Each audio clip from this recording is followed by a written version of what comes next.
Let me tell you about the day I learned that blood doesn't always mean loyalty.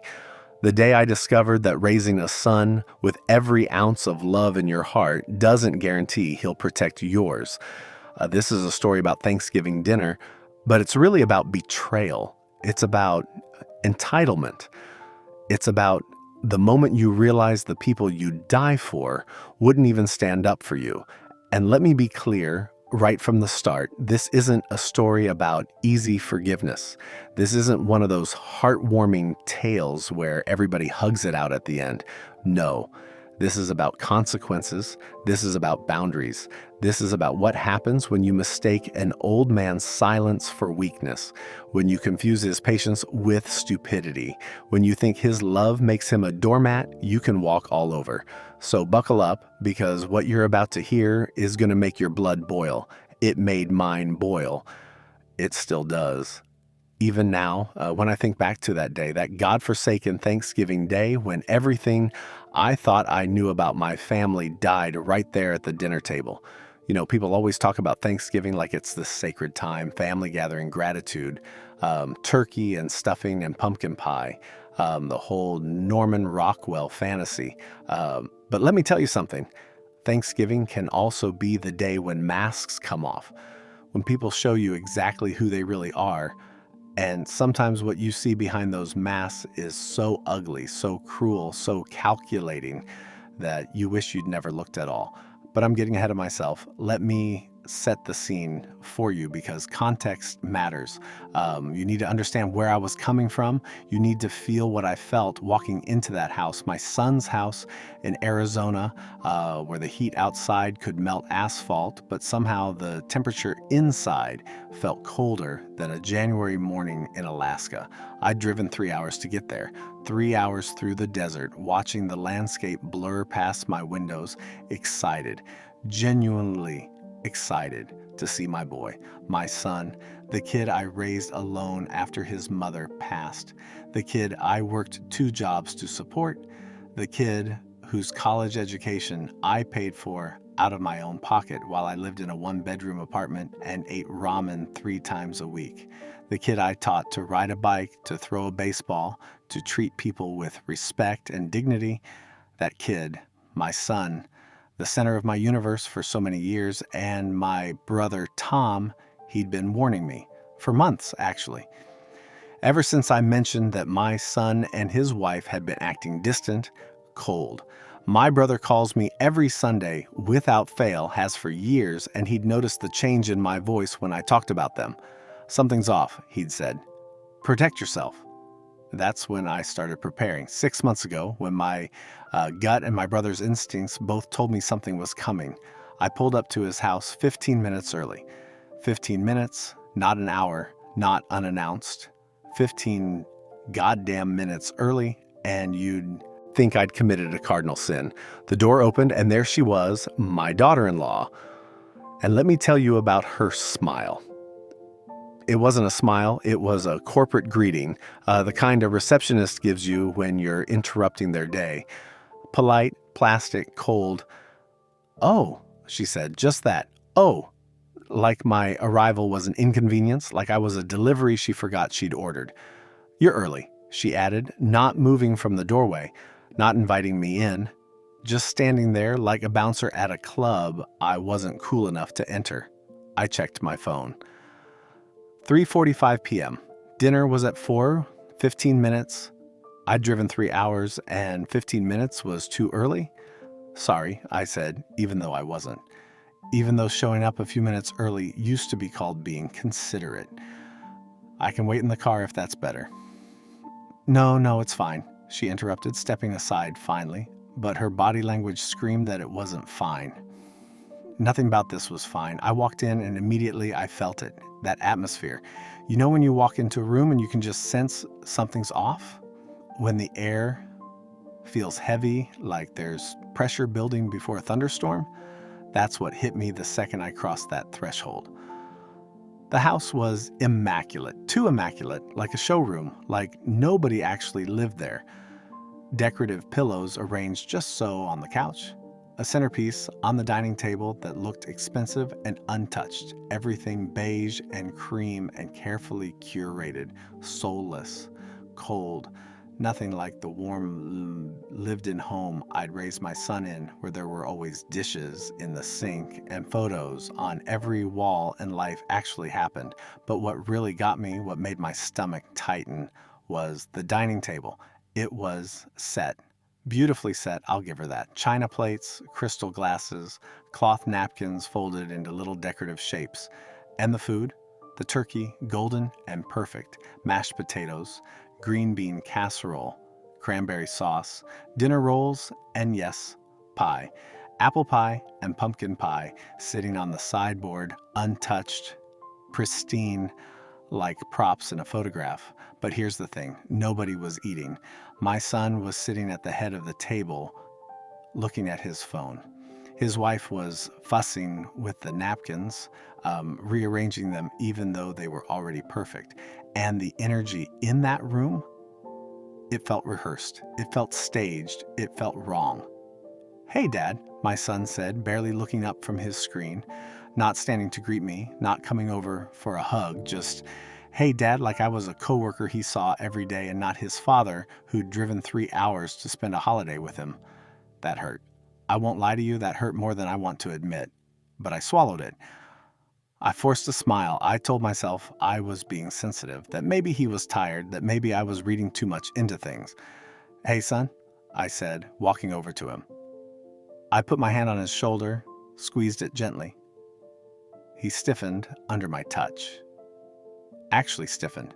Like my affection was uncomfortable for him, like I was a stranger invading his personal space. I pulled my hand back, sat down at the table where a place had been set for me. The chair was wooden, hard, uncomfortable, not the cushioned seat at the head of the table where my son sat. Not the plush chairs his wife had claimed for herself and positioned strategically throughout the room. No, I got the wooden one, the one that made your back ache after 10 minutes. A small thing, maybe. But small things add up. Small things tell you where you stand. "So," I said, trying to break the tension, trying to inject some normalcy into this bizarre atmosphere. "This looks amazing. You really went all out." His wife smiled that plastic smile again. "Thank you.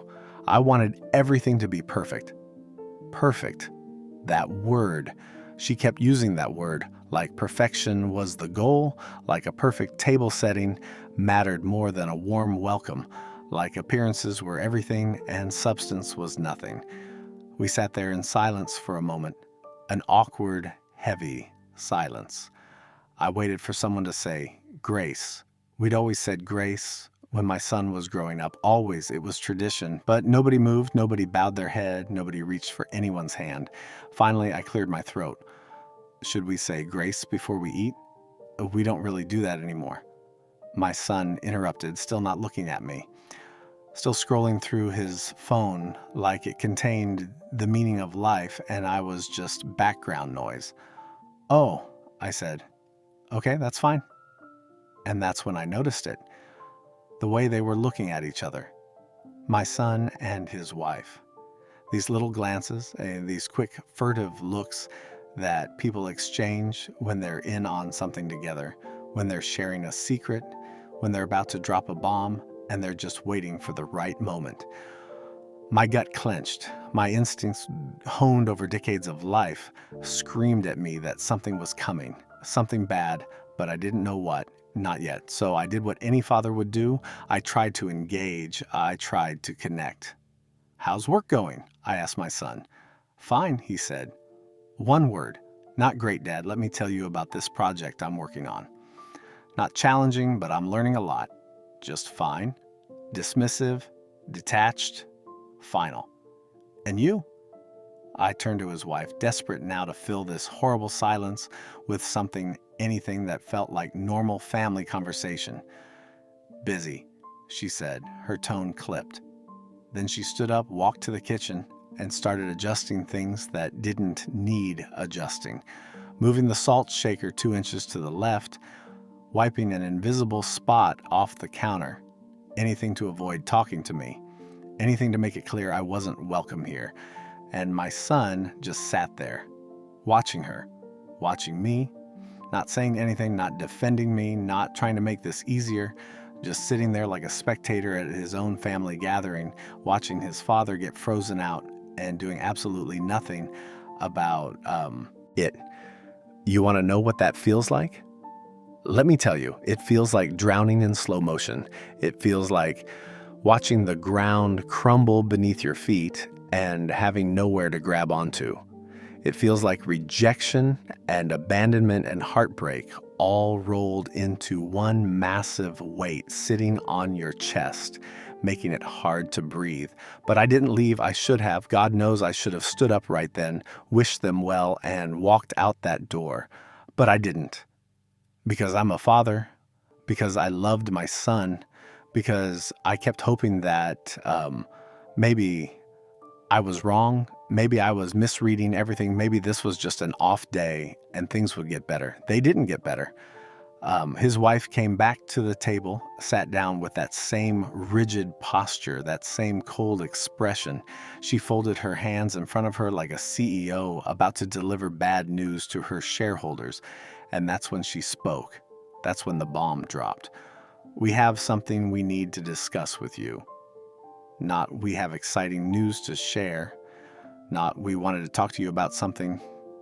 No. We have something we need to discuss with you. The phrasing alone told me everything. This wasn't a discussion. This was a declaration. This was them informing me of a decision they'd already made. Okay, I said slowly, setting down my fork. I hadn't even taken a bite of food yet. The turkey sat there on my plate, cooling, untouched. What's going on? She glanced at my son. He didn't look at me. Just kept his eyes down, jaw tight, like a coward about to watch someone else do his dirty work. My parents are getting older, she began, and I felt my stomach drop because I knew where this was going. They can't live alone anymore. They need support. They need family. I nodded slowly. That's hard. I'm sorry you're dealing with that. Have you looked into assisted living facilities? There are some really good ones around here that specialize in, they're moving into your house. Just like that. Flat. Emotionless. Final. Like she was telling me the weather forecast and not upending my entire life. I blinked. Excuse me? My parents, she repeated, slower this time, like I was stupid, like I hadn't heard her correctly, are moving into your house. Next month, we've already started moving some of their things in. The room tilted. I swear to God, the whole room tilted sideways for a second. I gripped the edge of the table to steady myself. What? We used the spare key you gave us last year for emergencies, she continued, her voice so calm, so matter-of-fact, like this was completely reasonable. We've been bringing boxes over for the past 2 weeks, setting up the guest room, making space. My mother needs a ground floor, and your house is perfect for that. I looked at my son. Finally, he raised his eyes to meet mine. And you know what I saw there? Nothing. No guilt, no apology, no remorse. Just a cold, determined look that said he'd made his choice. And that choice wasn't me. You went into my house, I said, my voice shaking now. Not with sadness, but with rage, with disbelief, with a fury so deep I could feel it burning in my chest. Without asking me, without telling me. You made decisions about my property, my home, my life, without even having the decency to discuss it with me first. You're alone, my son said, and the words hit me like a slap. You live by yourself. You have all that space. It only makes sense. Only makes sense. Only makes sense. It makes sense, I repeated, my voice rising now. It makes sense to you to take my emergency spare key, invade my home, move strangers into my house, and tell me about it after the fact? They're not strangers, his wife snapped. And there it was, the first crack in her corporate composure. They're my parents. They're family. They're your family, I shot back. Not mine. I've met them twice. Twice in the 3 years you've been married to my son, and now you're telling me they're moving into my house? It's what families do, she said, leaning forward now, her eyes hard, her jaw set. They take care of each other. Or is that a foreign concept to you? Low blow. Such a low goddamn blow. Because she knew I'd raised my son alone. She knew I'd sacrificed everything for him. She knew I'd been both mother and father after my wife died.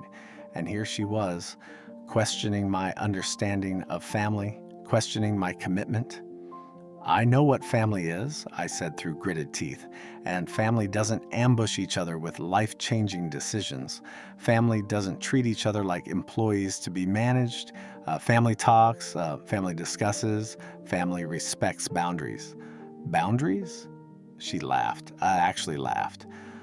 A cold, brittle sound. You want to talk about boundaries? You're a grown man living alone in a 4-bedroom house. That's selfish. That's wasteful. My parents need help, and you have the space. End of discussion. End of discussion. End of discussion. I turned to my son, desperately searching his face for any sign of the boy I'd raised. The boy who used to climb into my lap when he had a nightmare. The boy who told me I was his hero. The boy who promised me at his mother's funeral that we'd always have each other's backs. Son, I said quietly, and my voice cracked on that word, broke right in half like my heart was breaking. Is this really what you want? He didn't even hesitate. Dad, you're being dramatic. It's a practical solution. She and I have talked about this extensively. Don't, I said, holding up my hand. Don't try to make this sound reasonable. You invaded my home. You made decisions about my life without including me. This isn't practical. This is control. His face darkened. We're trying to help you. You're alone in that big house. Having people there would be good for you, give you purpose. You brought her into it, I said, my voice rising. You brought everything into it by spitting on the values I raised you with. Everything we believed in, everything I taught you about respect and boundaries. What you taught me, he said, his voice cold now, rising to match mine, was that family is important. And I'm choosing my family, my wife, her parents, people who are actually here, actually present, actually part of my life now. He stopped, caught himself, but I saw it in his eyes. I saw the words he didn't say, words that would have destroyed me completely if he'd spoken them aloud. Just what? I whispered. Just what, son? Say it. He looked away. You know what I mean. No, I don't. Tell me. His wife stood up, moving to stand beside him, placing her hand on his arm like she was supporting him, protecting him from the big bad father who dared to object to having his life hijacked. You're old, she said simply, cruelly. You're alone. You don't have anyone, no wife, no other children, just that empty house and your memories. We're giving you purpose. We're giving you a chance to be useful again, to contribute, to matter. The air left my lungs. All of it, every molecule of oxygen just vanished, leaving me gasping, reeling, unable to process what I'd just heard. Useful. She wanted me to feel useful by letting her parents invade my home, by surrendering my autonomy, my privacy, my peace. And she framed it like she was doing me a favor, like I should be grateful. You already gave them access to my house, I said slowly, trying to piece together the full scope of this betrayal. What else? What else have you done? They exchanged another one of those looks, those conspiratorial, we're in this together looks that excluded me completely. We may have told them they could start moving in next weekend, my son admitted, his voice barely above a mumble. Next weekend, I repeated flatly. So in 5 days, 2 people I barely know are going to be living in my house, the house I bought, the house I paid for, the house where I've lived for 25 years, the house where your mother and I raised you, that house. Dad, and you thought, what? You thought you'd just tell me over Thanksgiving dinner? You thought you'd ambush me with this and I'd just, what? Smile and nod and hand over my life because you decided it was convenient for you? "We knew you'd react like this," his wife said, her voice dripping with condescension. "That's why we waited. We knew you'd be unreasonable." Unreasonable. I was being unreasonable.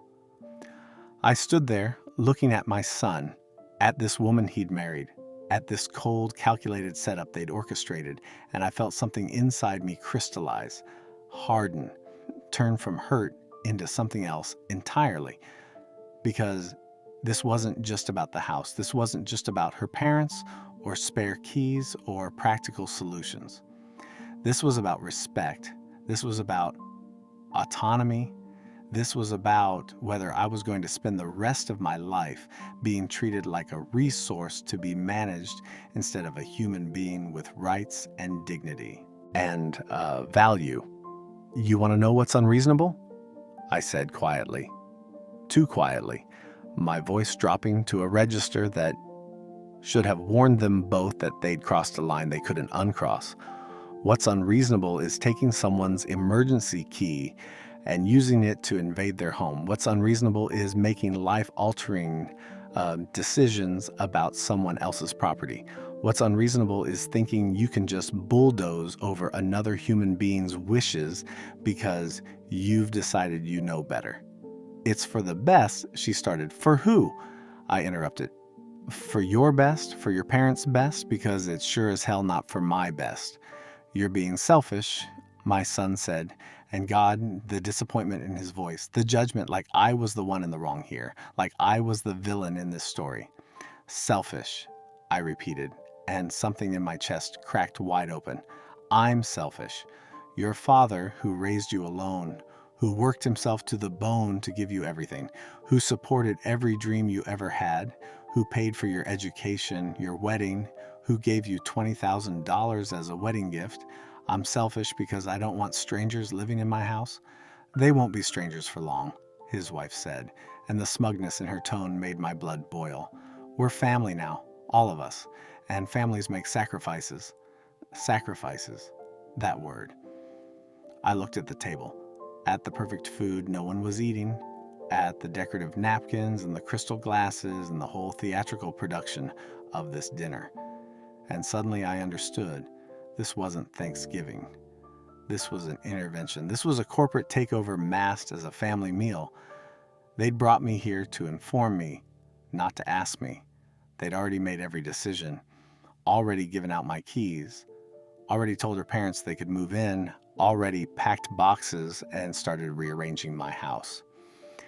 My house, without asking, without caring, without any respect for me whatsoever.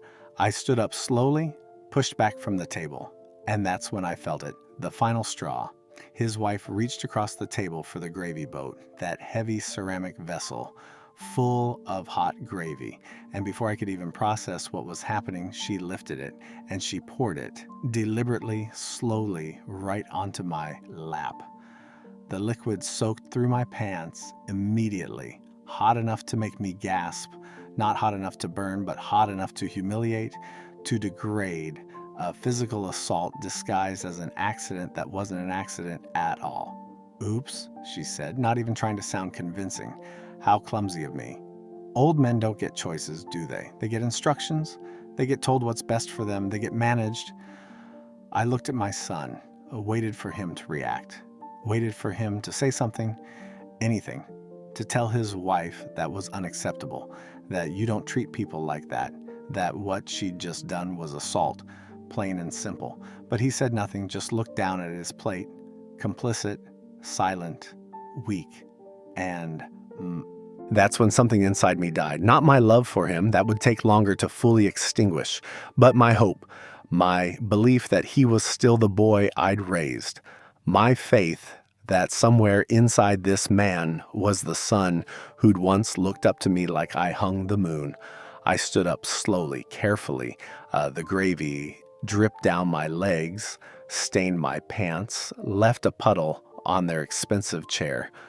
I reached for one of those decorative napkins, the ones she'd spent so much time folding into perfect little shapes. And I wiped my hands, and that's when I said it. The words that would define everything that came next. Respect isn't demanded, it's earned.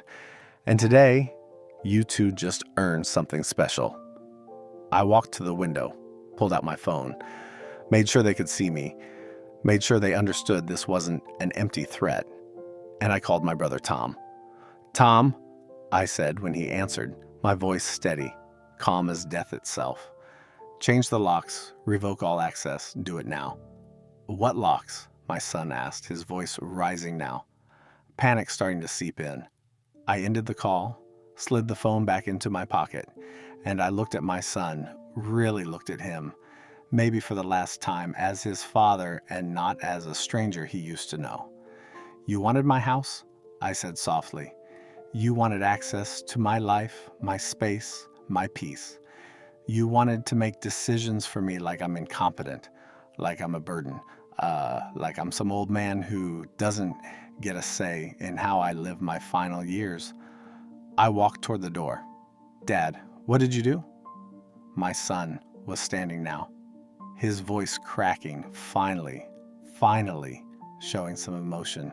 I stopped at the threshold, turned back, one last look at the son I'd raised, the son I'd loved, the son who just traded me for convenience. "I did what you should have done," I said. "I made a practical decision. I chose family, the family that actually respects me, the family that actually values me, the family that wouldn't steal my keys and colonize my home. My brother Tom has been co-trustee of my estate for 6 months now. Ever since I saw this coming, ever since he warned me to protect myself. And unlike you, he actually cares about my well-being." His wife's face had gone white. "You can't." "I can," I interrupted. "And I did. Months ago, actually. See, unlike you two, I plan ahead. I think things through. I don't just steamroll people and hope they'll comply. And by the time you get to my house, every lock will be changed. Every access code will be different.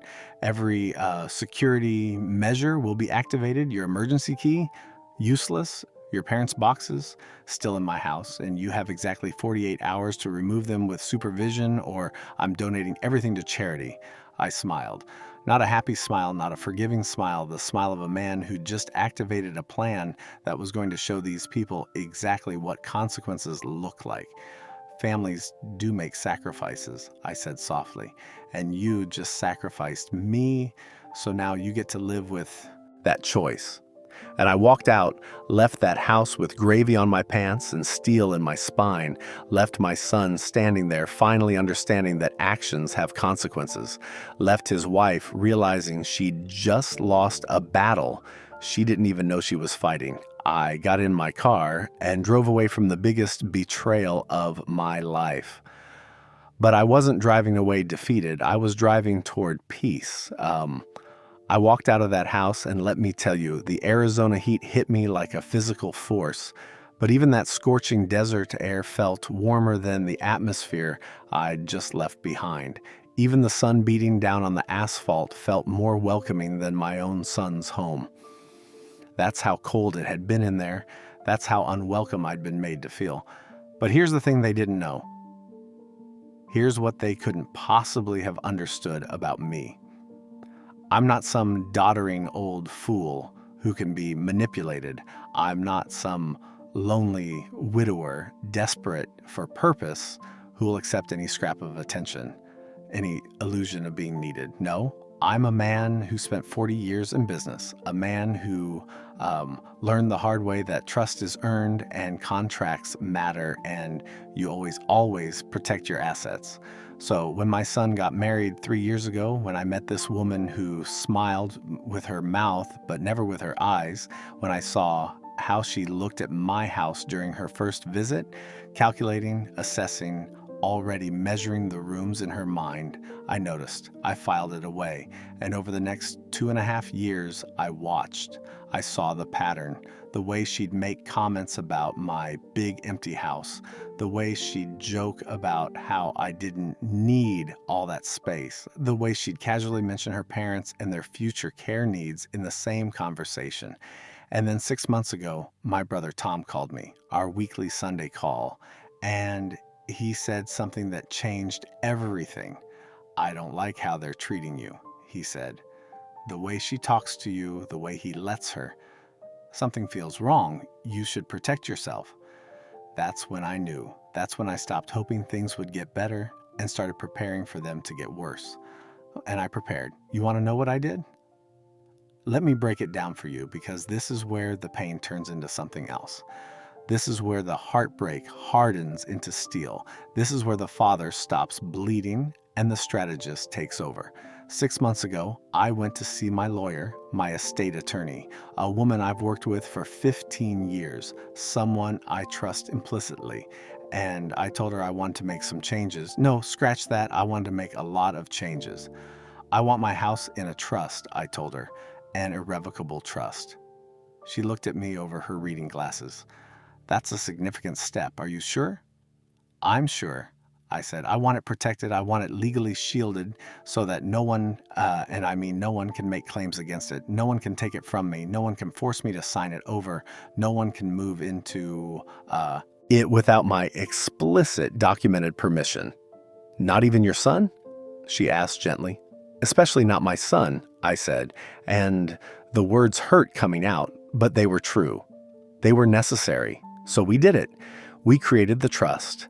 My brother Tom, my younger brother, who actually calls me every week, who actually gives a damn about my well-being, who didn't raise a son who'd betray him, became the co-trustee. The house went into the trust. My name stayed on it, but legally it was protected, shielded, untouchable. But I didn't stop there. Oh no. Because I have learned that you can't just protect one asset and leave the rest vulnerable. You have to think holistically. You have to cover every angle. I transferred primary ownership of my investment accounts to my brother's name, with me as the beneficiary. I updated my will. I created specific clauses about who could and couldn't inherit what. I made sure that every single thing I owned, every asset, every account, every piece of property was legally protected from exactly the kind of scenario that had just unfolded at that dinner table. And the car. Oh, the car. Let me tell you about that car, because this is where it gets really interesting. 2 years ago, my son needed a car. His old one had died, and he didn't have enough credit built up to get a decent loan. So what did dear old dad do? I co-signed. I put my name on that loan. I helped him get that shiny new SUV he wanted, the one with all the bells and whistles, the one that cost $45,000. I'll pay you back, he promised. Every month. You won't have to pay a dime. And for a while he did. For about 6 months, the payments came through. Then they got sporadic. Then they stopped altogether. And guess who'd been paying that car note for the last 18 months? Yeah, me. The selfish old man who doesn't understand family, but here's what I did 3 months ago when the payments stopped and the excuses started. I stopped making the payments myself. I called the bank. I told them I would no longer be covering his defaults. I document every missed payment he'd made, every broken promise, every month I'd covered for him while he lived his comfortable life and planned to colonize my home. I couldn't remove myself as co-signer. That's not how loans work. But what I could do was stop enabling him, stop covering for him, stop protecting his credit with my wallet. And I made it very clear to the bank that any future defaults were on him, not me. The bank noted my statement, documented my notification, and the clock started ticking on his loan. Miss enough payments? Repossession, default on the loan. Both our credits take a hit, but at least I'd be done paying for a car he drove while disrespecting me. But we're not done yet, because there was more, so much more. I drove home that day in silence.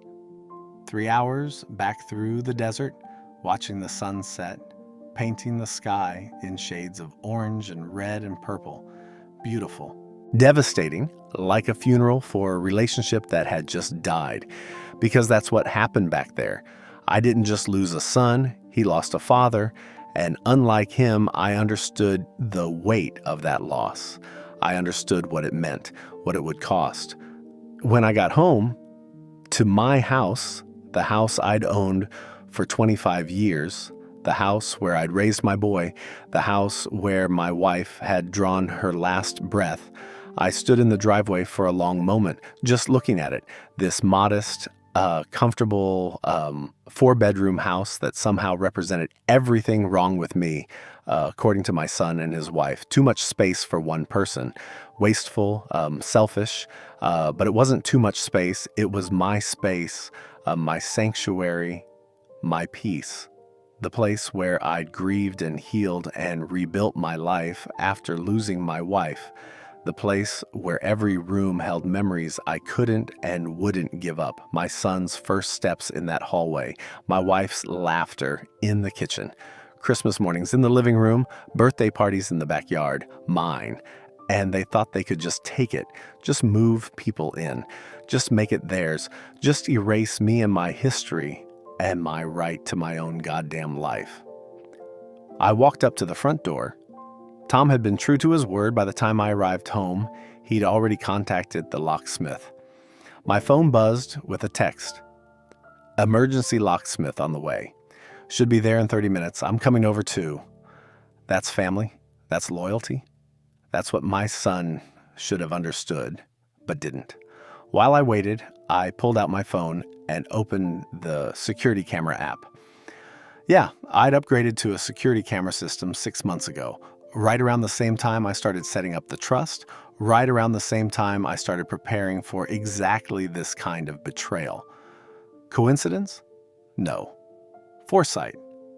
High-definition cameras at every entrance. Motion-activated, cloud-stored footage, recording everything, every coming and going, every box they'd carried in, every assumption they'd made that this was okay. I sat down at my computer and pulled up the footage from the last 2 weeks, and there it was, all of it, evidence of their betrayal playing out in crystal clear video. Day 1, my son's wife letting herself in with my emergency spare key, looking around like she owned the place, opening closets, measuring rooms, taking photos. Day 3, both of them carrying boxes, moving furniture, setting up the guest room without asking, without calling, without any acknowledgement that this wasn't their property to do with as they pleased. Day 7, her parents showing up, older couple, looking confused, following their daughter through my house, like tourists on a guided tour. Her pointing out where they'd sleep, where they'd put their things, how perfect it would all be.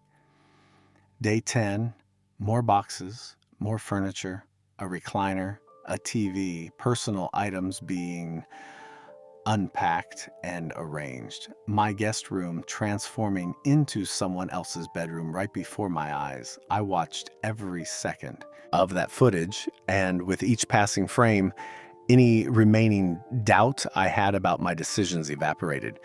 This wasn't a misunderstanding. This wasn't poor communication. This was calculated, deliberate, intentional. They knew what they were doing. They just didn't care what I thought about it. I saved every video, downloaded every file, backed it all up in multiple locations, because you never know when you might need evidence, when you might need proof that you're not crazy, not unreasonable, not the villain in this story. The locksmith arrived. A kind woman in her 40s who took one look at my face and asked, "Family trouble?" "You could say that," I said. "Say no more," she replied. "I've seen this before. Let's get you secured." She changed every lock. Front door, back door, side door, garage, every single entry point. New locks, new keys, state-of-the-art deadbolts. By the time she finished, my house was a fortress. Tom arrived just as she was packing up. He paid her, wouldn't let me argue about it, and she left with a sympathetic smile. My brother and I stood in my living room, and for a long moment, neither of us spoke. "Tell me," he finally said. So I told him everything, the cold welcome, the ambush, the announcement, the gravy. God, the gravy. The humiliation of having hot liquid poured on me like I was nothing, like I was a problem to be managed, like I was so insignificant that physical degradation was an acceptable way to make a point. "She poured gravy on you," Tom repeated, his voice flat with disbelief. While my son watched and said nothing, I confirmed. Tom's jaw tightened. That's assault.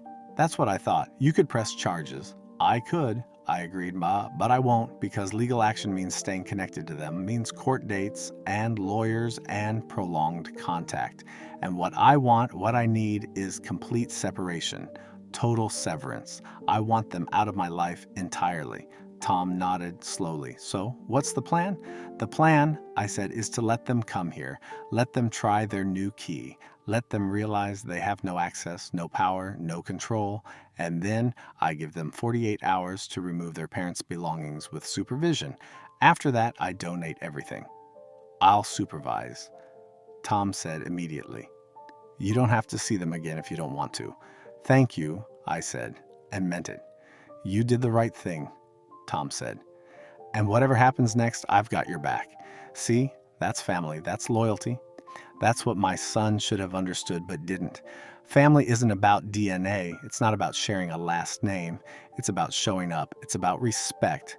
It's about having someone's back even when it's inconvenient. That night, I didn't sleep. Couldn't sleep. Lay in bed staring at the ceiling, replaying every moment, every word, every look, every betrayal. My mind kept circling back to one question. How did I raise a son who could do this? Where did I go wrong? But the more I thought about it, the more I realized I didn't go wrong. I raised him right. I taught him values. I showed him respect and love and integrity. What he became after that, that was his choice. His wife's influence, his own weakness, his decision to prioritize comfort over character. You can't control who your children become. You can only control who you are and how you respond when they disappoint you. And my response was going to be calculated, comprehensive, complete. The next morning, I woke up to 17 missed calls, 12 from my son, 5 from his wife, no voicemails, just frantic callback attempts, desperation, panic. I didn't call back. Not yet. Let them sweat. Let them wonder what was happening. Let them lie awake at night the way I'd lain awake, trying to figure out what they'd done wrong. Except they already knew what they'd done wrong. They just didn't think there'd be consequences. Instead, I made coffee. Strong, black, the way I liked it. Sat on my back porch and watched the sunrise. My porch, my coffee, my peace, everything they'd tried to take from me. Around noon, they showed up. I watched them on the security camera, saw my son's car pull into my driveway, saw them get out, walk to the door with that entitled stride like they still had access. Like nothing had changed, they tried their key, the emergency spare key they'd been using for 2 weeks, the key that no longer fit the brand new locks. They jiggled it, tried again. Looked confused, they tried again. Same result. I watched my son pull out his phone, probably checking to see if he'd somehow gotten the wrong key, as if he didn't know exactly what was happening, as if he didn't understand that actions have consequences. His wife pressed the doorbell. Once, twice, 3 times in rapid succession, impatient, angry. I could have answered, could have opened the door and faced them, but I didn't because sometimes silence is more powerful than words. Sometimes making someone stand outside the home they tried to steal is consequence enough for the moment. My phone rang. My son, I watched him on camera, a phone to his ear. Desperate, I didn't answer. His wife started knocking, then pounding, her corporate composure cracking with each unanswered knock. They stood on my porch for 15 minutes, arguing with each other. My son looking defeated, his wife getting more and more agitated. At one point, she actually tried to peer through the window, shading her eyes with her hand like she could somehow force her way in through sheer will. Finally, they left, drove away probably to regroup, to plan their next move, to figure out how to regain control of a situation that was spiraling away from them. Good. Let them plan. Let them strategize, because I was 10 steps ahead of them, had been for months, and every move they made next was just going to dig them deeper into the hole they'd created. That afternoon, my phone rang again. This time, from a number I didn't recognize, I let it go to voicemail. Listen to the message. Mr. Peterson, this is Jennifer Martinez. I'm an attorney representing your son and daughter-in-law. They've asked me to call regarding access to your property and belongings currently stored there. Please return my call at your earliest convenience. So they lawyered up, fast, desperate, expensive. I called my own attorney first. Explained the situation, sent her the security camera footage, every clip, every timestamp, every moment of their unauthorized entry. This is clear-cut trespassing, she said after reviewing the videos. You have every right to deny them access and to require supervised removal of their belongings. I'll handle the other attorney. Thank you, I said. One question, she added, do you want to press charges for the trespassing or for the assault, the gravy incident? No, I said, I want them out of my life. Pressing charges means prolonged contact. I just want this over. Understood, she said. I'll make it clear they have 48 hours for supervised removal, and after that, you're donating everything. My lawyer called their lawyer.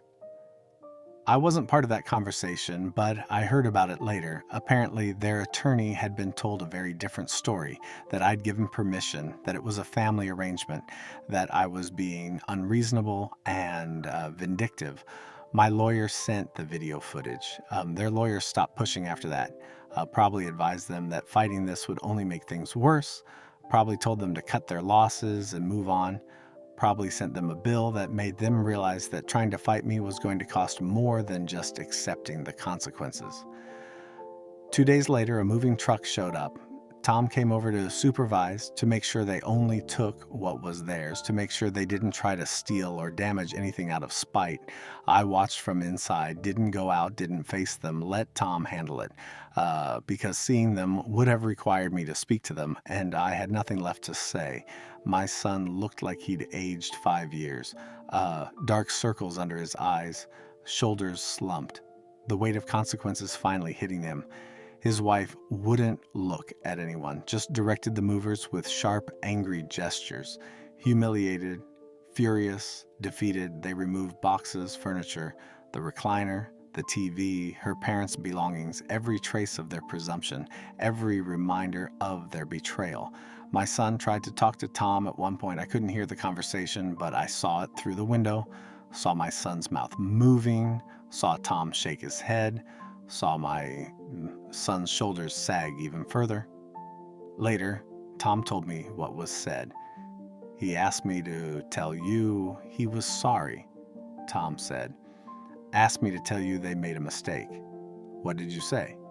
I told him that apologies don't go through intermediaries, that if he wanted to apologize, he needed to do it face to face, man to man, but that I didn't think he had the courage for that. I nodded. Thank you. He asked if there was any way to fix this. Tom continued. I told him that trust takes years to rebuild, that he couldn't break something this badly and expect it to be fixed in a week, that he needed to focus on becoming someone worth trusting again before worrying about whether you'd ever trust him. What did he say? Nothing. Just got in the truck and left. When they finished loading the truck, when every piece of their invasion had been removed from my house, Tom and I stood in the empty guest room, the room that had almost become someone else's bedroom, the room that was mine again. You okay? Tom asked. Yeah, I said. I'm okay. No, you're not, he said gently. And that's okay too. You don't have to be okay right now. I feel empty, I admitted. Like there's this hole where my son used to be. There is, Tom said. But that hole was made by him, not by you. You didn't create this. You didn't want this. You just refused to be a doormat. And that's not wrong. That's healthy. Doesn't feel healthy, I said. It will, he promised. Eventually, not today, not tomorrow, but eventually you'll realize that losing someone who doesn't respect you isn't actually a loss. It's liberation. I wanted to believe him. Wasn't sure I did yet, but I nodded anyway. Tom stayed for dinner. We ordered pizza, sat in my living room, watched a game, Didn't talk about what had happened, just existed together. Two brothers, two men who understood that sometimes presence matters more than words. That night, I slept, really slept, for the first time since Thanksgiving. Exhausted, drained, but also relieved. Because my house was mine again, my space was my own. The invasion had been repelled, but the consequences weren't done, not even close. Because I'd protected my house and my belongings, sure, but there was still the matter of the car, the loan I'd co-signed, the payments I'd been making while they lived their comfortable life. And I'd stopped making those payments 3 months ago, which meant the bank was about to make a move. And when they did, my son was going to learn another very expensive lesson about what happens when you treat people like ATMs and assume they'll never turn off the money flow. 2 weeks after the moving truck left, the bank made their move. 2 weeks of silence, 2 weeks of me rebuilding my peace, 2 weeks of them probably thinking the worst was over, that they'd lost access to my house, but at least they still had their lives intact, their marriage, their possessions, their SUV. And then the bank called them. I wasn't there, obviously, didn't hear the conversation, but I can imagine it, can picture my son's face when the loan officer explained that the cosigner had stopped making payments 3 months ago, that he was now solely responsible for maintaining the loan, that his credit and mine would be affected if payments weren't made on time, that they were currently 60 days past due, that repossession was imminent, $32,000 still owed, on a vehicle he'd assured me he could afford, on payments he'd stopped making 18 months ago, on a loan I'd been covering out of my own pocket, while he and his wife lived their comfortable life and planned to colonize my home. The first call came within an hour of the bank notification. My son, panicked, desperate. I didn't answer. He left a voicemail. I listened to it once, just once, his voice cracking, saying he didn't understand, asking why I would do this to him, begging me to call the bank back, promising again that he'd make the payments. Promises from a man who'd already broken every promise that mattered. I deleted the voicemail. The second call came from his wife. No panic in her voice, just cold, hard rage. "This is financial abuse," she hissed into my voicemail. "We'll sue you. You can't just destroy our credit because you're having a tantrum over nothing. We have rights. We have..." I deleted that one mid-sentence. Didn't need to hear the rest. Because here's the thing about people who've never been held accountable. They think consequences are abuse. They think boundaries are punishment. They think the natural results of their own actions are somehow attacks against them. But I didn't destroy their credit. They did, by not paying the loan, by assuming I'd cover them forever, by treating me like an ATM with no off switch. I just stopped enabling them, that's all. Removed the safety net and let them experience what it actually costs to live the life they'd been living on my dime. 1 week later, 3 weeks after Thanksgiving, the bank repossessed the car, came right to their driveway at 7 in the morning, hooked it up to a tow truck and drove away. I heard about it from Tom, who heard about it from a mutual friend in their neighborhood.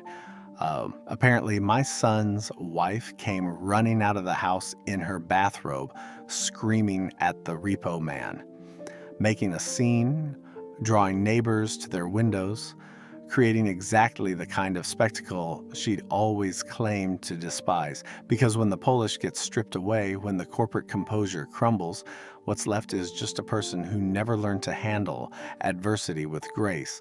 My son tried calling me 14 times that day. 14. I counted. Watched each call come through and decline. Each one a little pulse of their panic. Each one a reminder that they'd gambled on my unconditional support and lost. By evening, the call stopped. Maybe they finally understood that I wasn't going to answer, that no amount of desperation would move me, that the bridge they'd burned wasn't going to be rebuilt just because they were suddenly cold. But that wasn't the end of it, because consequences have a way of rippling outward, like dropping a stone in water. The initial splash is dramatic, sure, but it's the circle spreading out from that splash that really show the impact. And the next circle was social, because his wife, remember, lived for appearances, for that corporate polish, for the image of the perfect marriage, the perfect home, the perfect life. She curated her social media like a museum exhibit, posted carefully filtered photos of their house, their car, before it got repossessed, their brunches, their couples' vacations, everything designed to broadcast success and happiness and achievement. And I'd been following it all, not because I cared about their fake life, but because I understood that for people like her, image is everything. And when you want to truly impact someone whose identity is built on perception, you don't attack them directly. You just let the truth do the work. So 1 month after Thanksgiving, I did something I'd thought carefully about. I posted once, just once, on my own social media that I barely used. A simple statement. Sometimes you learn that the people you'd sacrifice everything for wouldn't sacrifice anything for you. Today, I'm grateful for the family members who show up, who respect boundaries, and who understand that love isn't about taking, it's about giving. To those who manipulate and exploit, I hope you find peace with your choices. I've found mine. No names, no specific details, no attacks, just a simple, dignified statement that anyone who knew the situation would understand, and anyone who didn't wouldn't be able to use against me. Within hours, the comments started. Friends who'd known me for decades. People who'd watched me raise my son alone. Colleagues who'd seen me work myself to the bone. Neighbors who knew what kind of man I was. You deserve respect. Real family doesn't treat each other like that. Stay strong. You did the right thing. Some people don't appreciate what they have until it's gone.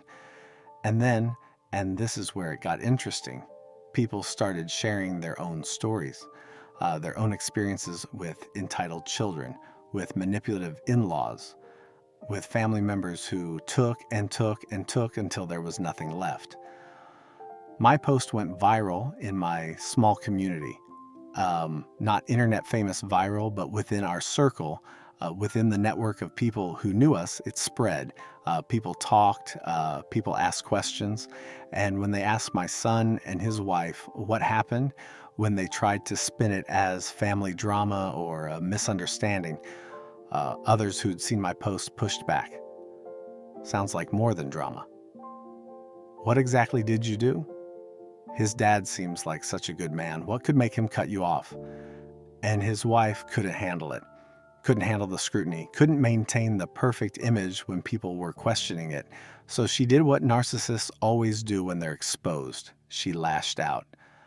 3 days after my post, she posted her own response, a long vitriolic rant about how I was mentally unstable, how I'd turned on family for no reason, how they'd tried to help me and I'd rejected them viciously, how I was alone and bitter and taking it out on them. She made herself the victim, made my son the victim, painted me as the villain. But here's what she didn't understand about social capital. You can't fake it forever. You can curate your image, sure. You can post pretty pictures and write sweet captions. But when crisis hits, when the truth starts emerging, people remember how you've actually treated them. They remember the interactions, the patterns, the little moments when your mask slipped. And apparently she'd let her mask slip a lot. With a lot of people. Because instead of rallying to her defense, instead of sympathizing with her victimhood narrative, people started sharing their own experiences with her. She's always been cold. I never felt welcome in their home. She made me feel inferior at that party. Something always felt off about her. Her post backfired spectacularly. Instead of gaining sympathy, she exposed herself, showed everyone exactly who she was under the polish. And when you're someone whose entire identity is built on perception, that's not just embarrassing, it's devastating. She deleted the post within 24 hours, but screenshots live forever. And in our small community, people remember.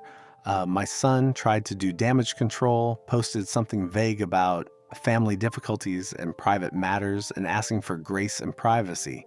but by then the narrative was set. People had chosen sides. And most of the people who actually knew me, who'd seen me show up for others, who understood character, chose mine. That hurt him. I know it did. Because he'd always been well-liked, popular, the golden boy with a bright future. And now suddenly people were looking at him differently, questioning his judgment, wondering what kind of man turns on his own father. Good. Let him feel it. Let him understand what it's like to lose respect, to lose trust, to lose standing in your community, not because of lies, but because of truth. The marriage started cracking after that. I heard through the grapevine, small towns, everyone knows everyone, that they were fighting constantly about money, about the car, about the failed plan to move her parents into my house, about whose fault it all was. She blamed him for not managing me better, for not controlling his father more effectively, like I was a problem employee instead of a human being.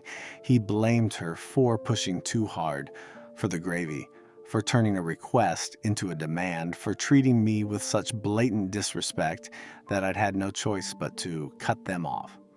Both of them were right, both of them were wrong. Both of them had failed to understand the fundamental principle. You cannot build your happiness on someone else's surrender. You cannot force people to give up their autonomy and expect them to smile about it. 8 months after Thanksgiving, I heard they'd separated, moved into different apartments. Her parents never did move anywhere. They stayed in their own home, healthy and independent, making me wonder if the whole thing had been a manipulation from the start, a manufactured crisis designed to gain control of my property. The "they can't live alone anymore" story was always suspicious, and now I had my answer. My son tried to reach out during the separation, sent a letter, actual handwritten letter, probably because he knew I wouldn't answer calls or emails. "Dad," it started, "I know I don't deserve your forgiveness. I know I hurt you in ways I can't take back. I know I chose wrong. I let her convince me that we were helping you, that you were lonely and needed purpose, that moving her parents in would be good for everyone. I didn't see it as the invasion it was. I didn't understand how much I was asking you to sacrifice. And when you said no, when you stood up for yourself, I should have supported you. Instead, I let her pour gravy on you. I sat there and watched and said nothing. I was a coward. I was a bad son, and I'm sorry. I'm so sorry." The letter went on, 2 full pages of apologies and regrets and explanations. He talked about the separation, about realizing his wife had been manipulative, about understanding too late what he'd lost, about wanting to rebuild, to earn back my trust, to be my son again. I read it 3 times, felt the tears I'd been holding back for months finally break free. Because despite everything, despite the betrayal and the pain and the consequences, he was still my son, the boy I'd raised, the child I'd loved, and part of me, the father part, the part that remembered holding him as a baby and teaching him to ride a bike and watching him graduate, wanted to forgive him, wanted to let him back in, wanted to believe people could change. But I didn't respond, not right away, because forgiveness without accountability is just enabling. And trust, once broken, takes years to rebuild, not weeks, not months, years. I put the letter in a drawer, decided I'd sit with it, think about it, pray about it even. Though I'm not particularly religious, just sit with the weight of it and see what felt right. Days turned into weeks, weeks turned into months, and slowly, gradually, I started to heal. I spent time with my brother, real time. Coffee on Sunday mornings, fishing trips, long talks about life and loss and what matters. He reminded me that family isn't just about who you're born to, it's about who shows up, who stays, who respects you even when it's hard. I reconnected with old friends, people I'd neglected while I was busy being the perfect father to a son who didn't appreciate it. We had dinners, played cards, laughed, real laughter. Not the forced kind you do when you're pretending everything's fine, but the genuine kind that comes from being around people who actually like you. I started a garden in my backyard. something I'd always wanted to do but never had time for. Tomatoes, peppers, herbs, getting my hands in the soil, watching things grow, finding peace in the simple act of nurturing something that actually appreciated the care.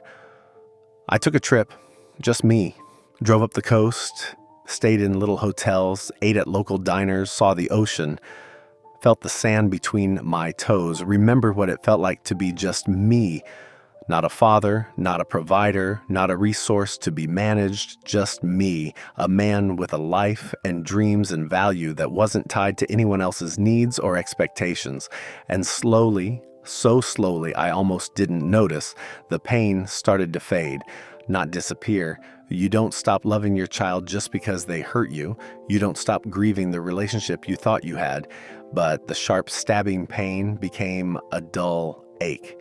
The ache became a scar, and the scar became just part of my story, not the whole story, just a chapter. 14 months after the letter, almost 2 years after that Thanksgiving dinner, my son showed up at my house, unannounced. Just stood at the door, looking smaller somehow, older, worn down by consequences and reality and the weight of his choices. I watched him through the window for a long moment, debated whether to open the door, whether I was ready, whether he'd actually changed, or if this was just desperation talking.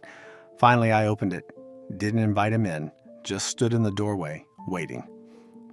"Hi, Dad," he said, and his voice broke on those two words. "Hello," I said, not warm, not cold, just neutral, waiting to see what he'd come to say. "I don't expect you to forgive me," he started. "I don't even expect you to let me back in your life. I just needed you to know that I understand now what I did, what I took from you, what I failed to protect, and I'm sorry, not because I want something from you, not because I'm trying to manipulate you into giving me another chance, just because you deserve to hear it. You deserve to know that I know I was wrong." He wasn't crying, but his eyes were wet, red, like he'd cried plenty before coming here and was trying to hold it together now. "The divorce is final," he continued. "I'm in therapy, working on myself, understanding why I let myself become that person, why I prioritized her comfort over your dignity, why I thought access to your house was more important than my relationship with you, why I sat there and watched her humiliate you and said nothing. Good," I said simply, because it was good. Growth is good. Accountability is good, even if it comes too late to fix what's broken. "I know I can't undo it," he said. "Can't take back the gravy or the disrespect or the way I sat there and let it happen. Can't erase the fact that I violated your trust and your home and your boundaries. But I want you to know that I'm trying to become someone who would never do that again. Someone you could be proud of, even if you never want to see me again." We stood there in silence, father and son, separated by a threshold and a history and a betrayal that couldn't be erased. "I'm not ready," I said finally, "to forgive, to rebuild, to act like everything's fine. I'm just not." "Ready?" He nodded. "I understand. But maybe someday I will be," I added, surprising myself. "Not today, not soon, but maybe if you actually do the work, if you actually change, if you prove through years, not months, years, that you understand what you did and you'll never do it again." "Years," he repeated. "I can do years. I'll wait as long as it takes." "Don't wait for me," I said firmly. "Don't put your life on hold thinking I'm going to come around and everything will go back to how it was. It won't. Even if we rebuild, it'll be different. Smaller, more careful. There's no going back." "I know," he said. "I'm not waiting for you. I'm working on myself, for myself. Because I don't like who I became, because I want to be better. Even if you never forgive me, I need to be better." That was the right answer. The only answer that might someday make a difference. "Goodbye, son," I said, stepping back to close the door. "Goodbye, Dad," he whispered. I closed the door gently, not with anger, not with satisfaction, just with finality, a chapter ending, maybe not forever, but for now. I walked back to my living room, sat in my chair, the one I'd sat in for 20 years, in the house that was still mine, in the life that was still mine, in the peace I'd fought for and protected and refused to surrender. Later that afternoon, I sat on my back porch, the one where I'd started my garden, where I'd had coffee with my brother that morning, where neighbors now stop by to chat because they actually wanted to see me, not because they wanted something from me. I made myself a cup of tea, not bourbon like in some dramatic movie, just tea. Simple, peaceful, real. The sun was setting, painting the sky in those colors that never get old, orange and pink and purple. Beautiful, peaceful, mine.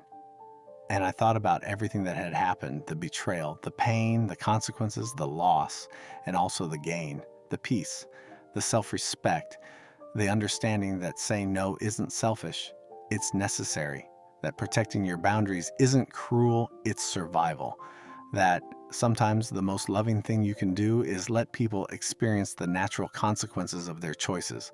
My brother came over, sat in the chair next to mine, didn't say anything, just sat. That's what family does. Shows up, stays quiet when quiet is needed, offers presence instead of advice.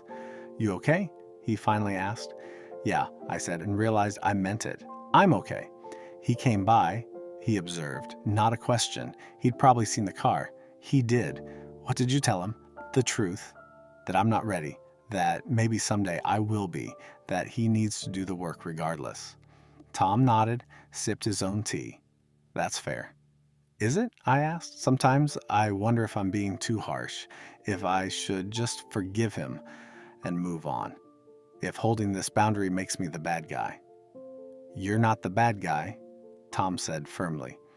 "You're a man who demanded respect, who refused to be used, who set boundaries when they were violated. That doesn't make you bad, that makes you healthy."